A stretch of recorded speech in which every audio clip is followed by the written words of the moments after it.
South কোরিয়াতে আসার পর এখন পর্যন্ত সবচেয়ে দুঃখের বা আফসোসের ব্যাপারটা হচ্ছে আমি এখন পর্যন্ত কোনো মসজিদের আজান শুনতে পারিনি, যেমনটা আসলে বাংলাদেশে আমরা মাইকে শুনে থাকি।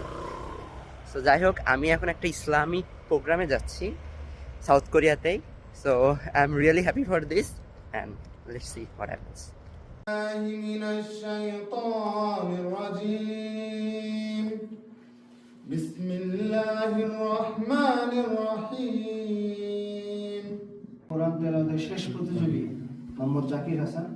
أعوذ بالله من الشيطان الرجيم بسم الله الرحمن الرحيم والتين والزيتون وطور سنين وهذا البلد العميم لقد خلقنا الإنسان في أحسن تقويم মেহেরবান তুমি মেহেরবান, মেহেরবান তুমি মেহেরবান, মেহেরবান তুমি মেহেরবান।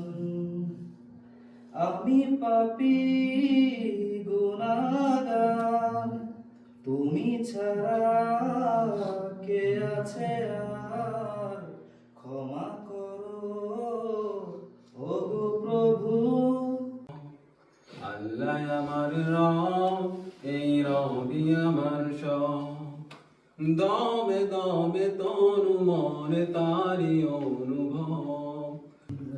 সর্বপ্রথম আল্লাহ তাআলা দরবারে লাখ কোটি শুকরিয়া যে আল্লাহ জাল্লা জালালুহু অত্যন্ত মহব্বত করে ভালোবেসে আজকের এই মহতী এক আয়োজনে উপস্থিত হওয়ার, কিছু কথা বলবার এবং শুনবার তৌফিক দিয়েছেন। তার আগে আমরা সুন্দর সুন্দর কোরআন তেলাওয়াত শুনতেছিলাম এবং নাশিদ শুনতেছিলাম, যেগুলো আসলে খুবই মনোমুগ্ধকর ছিল।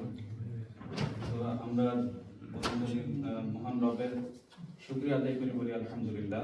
আলহামদুলিল্লাহ। আমার কাছে এই আয়াতটা আসলে জীবন গঠন করার জন্য অতটা গুরুত্বপূর্ণ মনে হলো।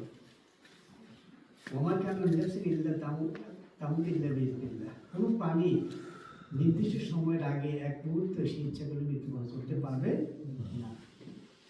এরপর আল্লাহ এত কঠিনভাবে বলছেন, ওয়া ইউরিদি সাওয়াবাদ দুনিয়া নুতিহি মিনহা। أول الأولين يا آخر الآخرين يا ذا القوة المتين يا راحم المساكين يا أرحم الراحمين। মসজিদের আজকের প্রোগ্রামটা শেষ। এটা হচ্ছে বুসানের আল আকসা মসজিদ এবং এটার 1 বছর পূর্তিতে আসলে আজকের এই ইসলামিক আয়োজনটা ছিল।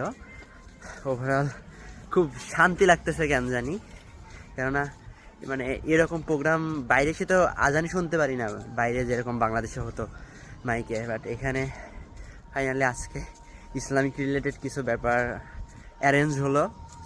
So I am really happy for this, আলহামদুলিল্লাহ।